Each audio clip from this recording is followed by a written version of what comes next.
Not too long ago, I described myself as a small dolphin while scrolling through the list of characters I have on my main account, and multiple people in the comments said there's no way I'm not a whale. I would be totally fine being called a whale, but I'm a little unconvinced that it really fits. Those comments brought a number of questions to mind. What makes a person a whale? Does my account actually fit the definition? What about the special circumstances which make my situation a little different to a typical player? And what's the absolute most that one person could spend on Genshin realistically? I find these questions kinda interesting, so let's take a look at the different levels of spending which I personally think of as the boundaries between the different types of Genshin account, and then see where my own account fits into the scale and why it matters.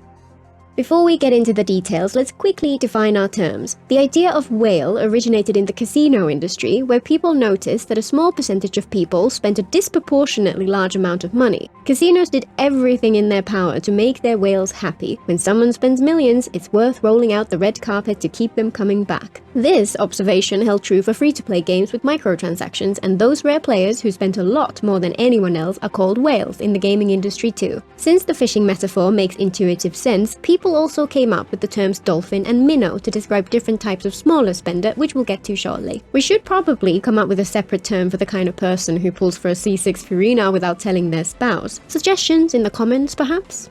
So that we have a good baseline, how many wishes would someone get for free by completing all the content? The game gives us Freemogems for permanent content like exploration and quests, from the Abyss and the Imaginarium Theatre, from events, dailies, online check-ins, livestream codes. While each of those only gives a tiny amount, they do add up over time. A Reddit user called Sectoid Fodder has compiled a Google sheet tracking all the free promos since the game began, and to me it looks pretty accurate. As of version 5.4, it totals a little over 3,000 wishes for a fully free-to-play day one account that has completed everything and never taken a break. And, of course, there's also the Welkin and Battle Pass. The Welkin is $5 every 30 days and gives the equivalent of 3,000 Primogems. Meanwhile, the Battle Pass runs once per patch, and the $10 version provides 680 Primos plus 4 intertwined fates. We're past 4.5 years since the game launched, so the Welkin alone would provide a little over 1,000 wishes for someone who had it since day one, while the Battle Pass for the 39 patches so far would provide a little over 320 wishes in total from Primos and fates. That's a total cost of $275 for the Welkin and $390 for the Battle Pass so far, or $665 for both. To give us an idea of just how deep the rabbit hole could go, what's the most that someone could have spent on Genshin? The mythical Leviathan would of course be a collector, someone who makes sure they get every single limited 5-star at C6 with their limited weapon at R5 plus every premium skin, and of course they would refresh their resin to the maximum every single day. Genshin has released 42 limited 5-stars since launch, plus there were banners for Keqing, Tighnari, Dehya and Mizuki. Since money is no object to this Leviathan, that's 46 5-star characters they'll have taken to C6 plus an R5 weapon for each. For simplicity, we'll ignore capturing Radiance and assume that someone who wishes that much would tend to have flawlessly average luck. We do need to take the star glitter into account, however, since it refunds a portion of the wishes you spend if you get a repeat character. According to Keqing mains, the average cost of a C6 character is 654 wishes. Taking star glitter into account, we can estimate that the actual cost is around 570 wishes per character, which equates to around 26,000 pulls for a Leviathan collector to spend on characters alone. The weapon banner is a little more complicated due to the split banners, the addition of the epitomized path system in version 2, and the reduction from 2 to 1 fate points in version 5. To keep it simple, we'll just assume that the lack of epitomized path in version 1 roughly cancels out the improvement in version 5. Again, according to Keqing mains, the average cost of an R5 weapon is 527 pulls, so we'll say around 500 after accounting for star glitter. That means that they'll have spent another 23,000 pulls to get the signature weapon for each character. Next, resin refreshing. You can refresh your resin up to 6 times per day, and we're fast approaching 1,700 days since the game launched. With a little wiggle room added for days skipped, someone who buys all the refreshers will have spent something like 1.3 million Primogems so far, or a total of 8,000 wishes worth. That's 57,000 wishes spent in total. They'll have played all the free content, paid for a Welkin subscription, and bought the Battle Pass each time, which leaves us with 52,000 wishes purchased via top-ups alone. That means they'll have paid for over 1,000 of the most expensive Genesis Crystal packs, so the total spent on their account would likely have passed $100,000. Maybe a little more, since at that point they're probably playing for the gacha as opposed for the game, so they might not have collected all free-to-play Primogems.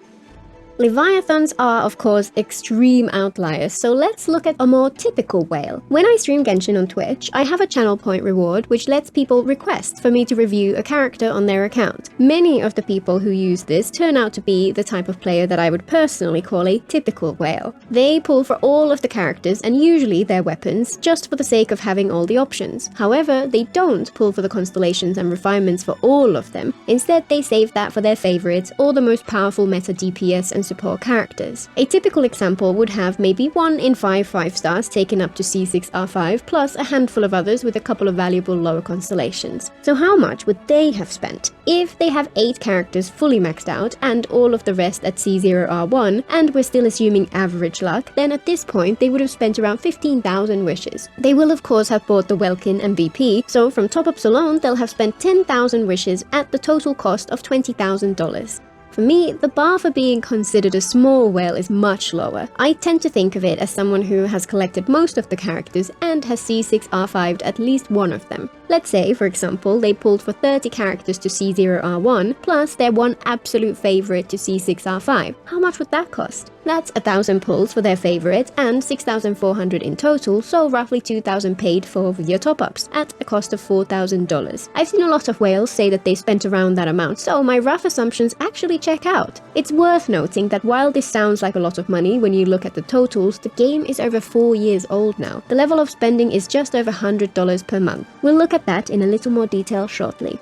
In Genshin, a Minnow generally means someone who buys the Welkin and Battle Pass on occasion, while a dolphin always buys both and tops up occasionally as well. In my personal interpretation, the smallest of the dolphins are people who buy all of the top-ups once per year to get the extra bonus crystals, but do not buy any more outside of that. All the different packs add up to about $200, so at this point the smallest dolphins would have spent around $1,500 on their accounts. Beyond that baseline, different sizes of dolphins buy the crystal packs in increasing amounts, though the transition point from dolphin to whale is a little fuzzy. I feel like a decent place to draw that line is when someone buys a top-up once every 2 months. That would mean that a large dolphin would have spent upwards of $3,000 on crystals since the game launched, a step below my intuition on what makes a small whale, so this definition fits surprisingly well. It's also worth noting that since gacha luck is pure RNG, it is impossible to estimate what any given account would have spent just based on looking at the characters they have. I've known some people who are free to play but have absolutely absurd luck and ended up with accounts that look like a medium spending dolphin. The higher up the scale, the more pulls people make and the more likely it is that their account will regress towards the mean. As a result, it's especially hard to gauge for people who spend less.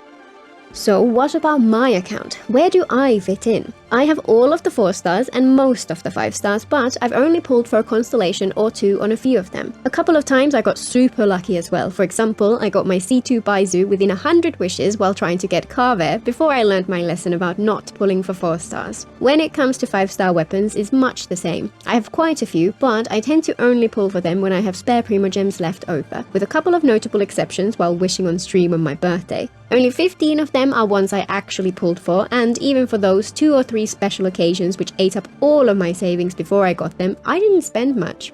I've played since version 2 and started paying for the Welkin and Battle Pass from version 2.1, but stopped buying either a couple of patches into Natlan. I had them for 29 patches in total. I fully bought out all of the top-ups in versions 2, 3 and 4, plus the largest one once during Natlan, and also bought the largest pack 3 times in the past without the extra bonus on those special occasions. Currency conversions make this slightly inaccurate, but that means I've spent a little over $1,400 on Genshin in the past 4 years. I've played the game for over 1,300 days without a break, so that brings my average spending to just over $1 per day. This is why I generally say that I'm a small dolphin. I've only spent a little beyond what I would consider to be the lowest threshold for that category of spending on the game. And obviously the speed at which you spend does play into it too. Someone could have spent this much in the space of 1 banner, which would be a very different situation, while my spending was over the course of several years.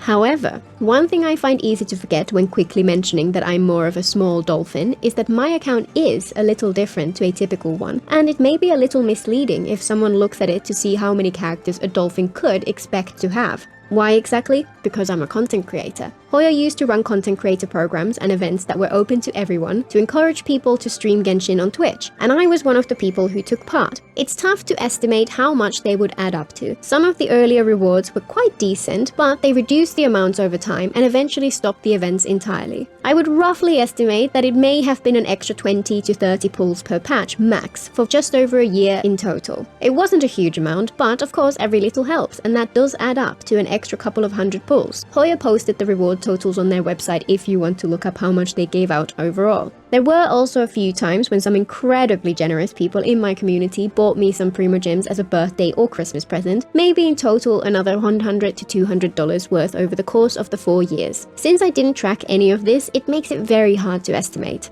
When I mentioned my account's level of investment in my other videos, the point I'm trying to make is not actually the amount of money spent, it's the strength of the characters themselves, since that's what actually matters when comparing how easy it is to complete content. Constellations and weapons do contribute to that, but artifacts are sometimes even more important. Since I invest horizontally rather than vertically, that means that any given team on my account tends to skew a little lower in terms of damage than you might expect from a more typical medium dolphin account which has those characters. Overall, I feel like whichever way you look at it, my account is squarely in the dolphin category rather than whale, though whether it's small or medium depends on whether you look at my spending alone or whether you include those extra primos from more unusual sources. I'd have been perfectly happy to be called a whale, but I just don't think I qualify.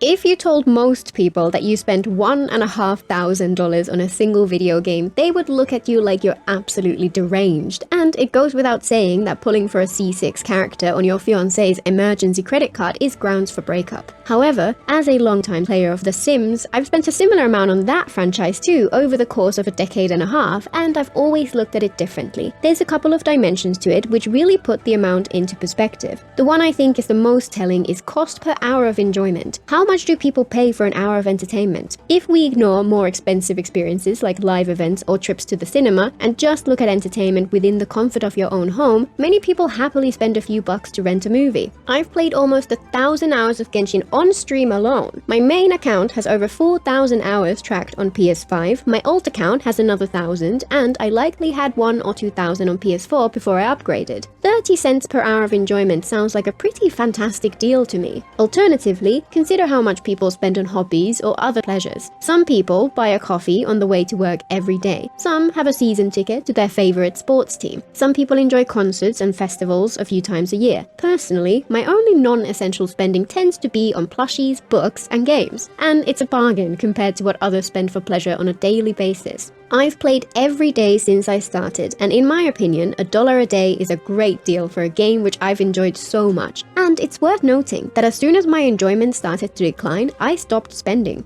And that's why this discussion matters to me. People are often shamed for spending money on video games, especially when it's on the kind of game where people spend regularly over a long period of time. But they shouldn't be. When people have money to spare, they should use it to bring joy into their life. If that joy comes from buying things in a game, who cares? As long as they spend within their means, it's not hurting anyone. However, it's also extremely important to make sure you're spending responsibly. Everything else should come first. A big issue with gacha games is that they're designed to entice you to spend. And many people have ended up spending far more than they can afford on games like this. People should start by looking at how much money they have to spare, make sure they're saving, investing, and keeping healthy and happy in other ways first and foremost, and only then start spending. That goes for other hobbies too, but doubly so for something like this. When people avoid these discussions, it makes it harder for people to talk about the problems with the predatory design of these parts of the games. We should absolutely put them under the spotlight.